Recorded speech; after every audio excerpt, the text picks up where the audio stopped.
join me where the knees are wide, big toes are together. Lion's pose, Simhasana. You're taking your hands down past the knees to the earth. High on fingertips, draw the traps back, the heart forward. Lick your lips, swallow. Softening where we can, a couple rounds of Simhasana Pranayama. Scrunching the face on the inhale.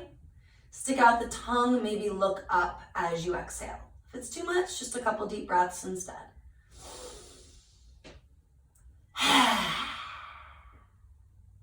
1 to 2 more.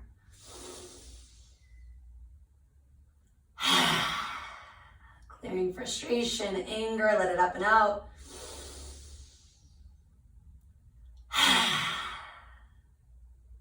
And then keep walking your hands forward. Maybe lick your lips, swallow, scoot your knees back. Ocean sounding breaths as you rock and sway and start some Sufi circles. Inhaling, coming forward, open the chest, stretch the belly, arch. Exhaling, hips toward heels, stretching the mid back and round. Inhaling forward. Exhale it back. Let's do that at least one more the same direction if it's feeling okay. You can always reverse a little sooner or later than I do. Taking it around the opposite direction, soft elbows, soft knees.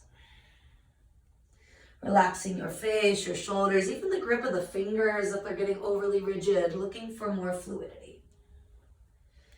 Take at least one more. And then we're going to move forward and back a few times. Bigger than a cat-cow, you are arching and rounding. Nicknamed seal, I've also heard swan. And then puppy dog or anahata, the heart chakra opening pose. Inhale it forward. Exhale it back. One more like that, looking for fluidity, bringing synovial fluid where it's needed. And then come to a happy medium in between the extremes. Climb high on fingertips. Let's reach the right arm out to the right. Deep inhale. Slide it underneath, twisting, getting into the mid and upper back. Left hand can slide forward, or you take it into a bind. You can also just relax into whatever variation, like dropping the elbow.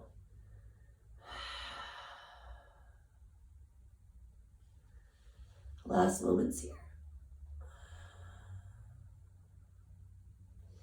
Easing back to neutral, take that breath, reaching wide.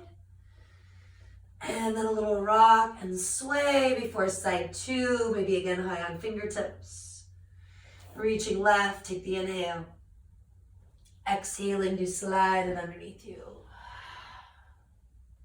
Getting into that space behind the heart center. And using that right arm, however is most helpful. Whether that's little length, a bind, or somewhere in between. Maybe you fully relax, letting the elbows surrender, less of the intensity, more of the restorative.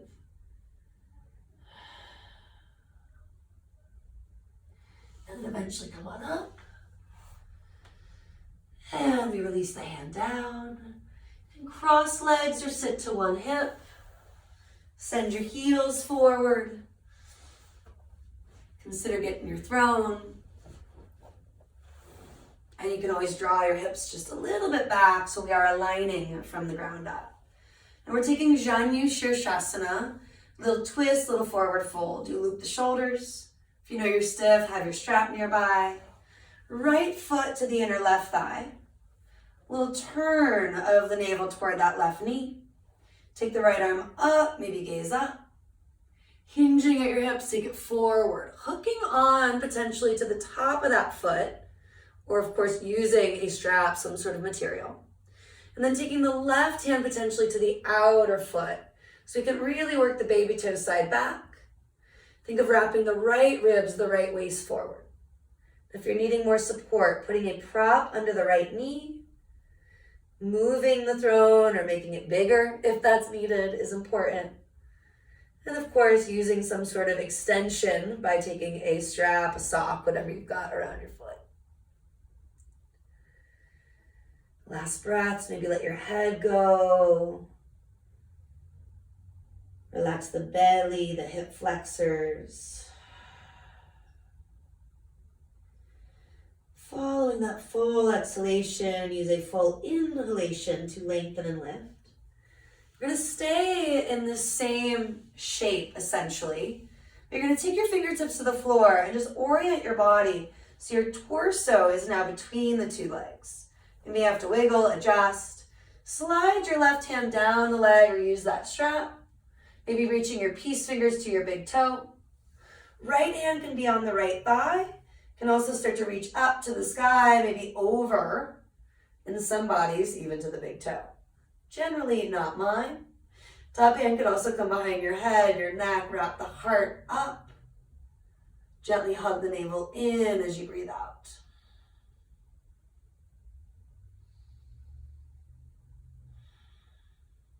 And then unwinding, maybe gazing down as you lift up. Inhale and exhale. Right hand can come to that right thigh, extend your leg. As you reach your heels forward, that moment to just draw your hips back.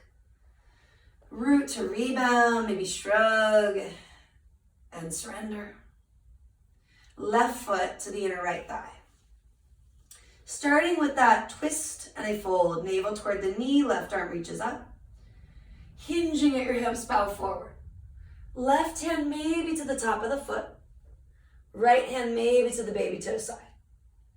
Drawing the baby toe back, the left waist forward and folding. Checking in if this side needs different props or a different throne, take advantage. A few more moments to let yourself go further or of course to back off.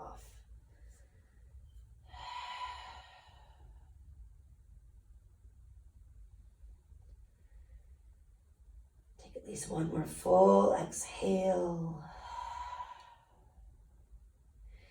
And then do use that full inhale to start to lift. A breath or two adjusting ever so slightly, torso turns so it's between the two legs.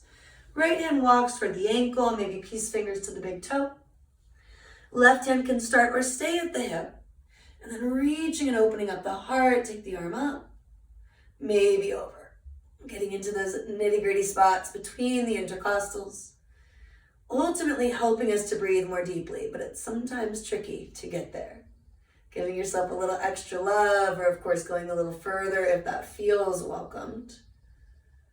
Cultivating range of motion sometimes means backing off a little bit, breathing into a sticky spot, and then going further. You will eventually look down as you reach up.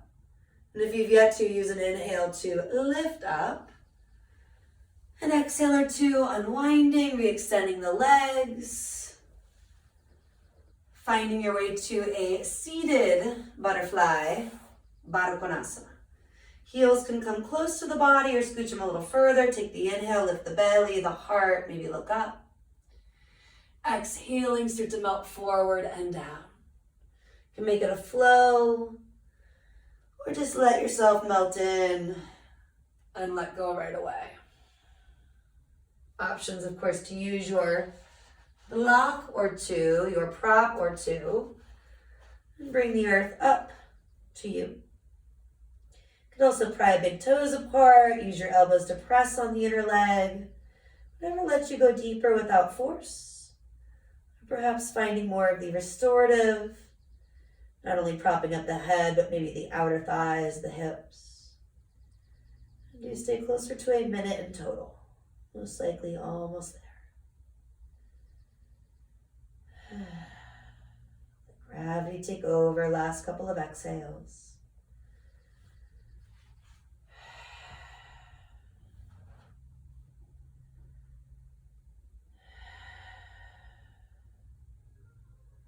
Lengthening and lifting, do start to come up. And a big exhale at the top. And you can use your hands to press knees back in from butterfly. And then you can take yourself to the back nice and slow, maybe hovering. Using your core for a couple of breaths, strengthening the abdominals, the obliques through that process, but giving yourself a little grace if there is a bit of a thud and you're already cruising down to the ground. When you land, walk the feet in, take a big inhale, and exhale, let it out. Right ankle on top of your left thigh. Pick up your left foot, reclined pigeon, or maybe keep on sliding the right thigh further and take it to Supta Gomukhasana, the reclined happy cow. Toes turning up, look a little like happy ears. Heels kicking into the hands, knees moving away from the belly. And if you do need something under your head, use a prop there. Maybe rocking it right to left or just letting your head stay neutral.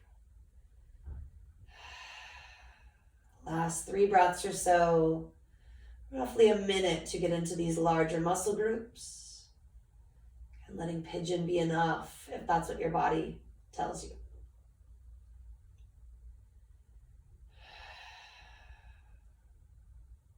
Allow the feet to slowly come to the floor. If anything got a little wonky, it often does, especially after the cow variation. Even out the hips, the waist, melt the shoulders, maybe sigh. Starting with reclined pigeon, threading the needle, left ankle on top. Pick up the right foot, reaching through and around thigh or shin. Maybe keep going, maybe not. Again, Supta Gomukhasana, happy cow. It includes taking the left thigh on top of the right. The heels kind of kick into your own hands, and the knees do move away from the belly, becoming the happy nose and mouth. At least 3 more full breaths. Checking in with not only the grip of the fingers, which could get a little less perhaps, but any gripping in your face, your jaw, maybe flutter the lips once or twice. Using the exhalation to drop whatever is not serving us. Easier said than done, so practicing it daily, hourly is the key. 1 more breath here. Feet will come down. Take another moment, maybe sighing, balancing the body. Option to get onto the block, restorative bridge. Let your low back release completely. If it's best, maybe legs up the wall or a different inversion. Even plow, full shoulder stand. Picking up the feet, heels can reach to the sky. Big toes touching, or a little bit of space. Maybe arms travel wide, legs travel wide for a little more of that inner thigh, groin stretching. Helping us to exhale anything feeling heavy. Helping us to process emotion. Using tools like an intention to re-anchor to the here and the now. Being compassionate when other thoughts come in. Giving ourselves permission to maybe jot them down when we can't get them out of our head so we can return to the here and the now. Take another 5, 10, maybe 15 breaths in this easy inversion. Or whatever yogi's choice that you are choosing.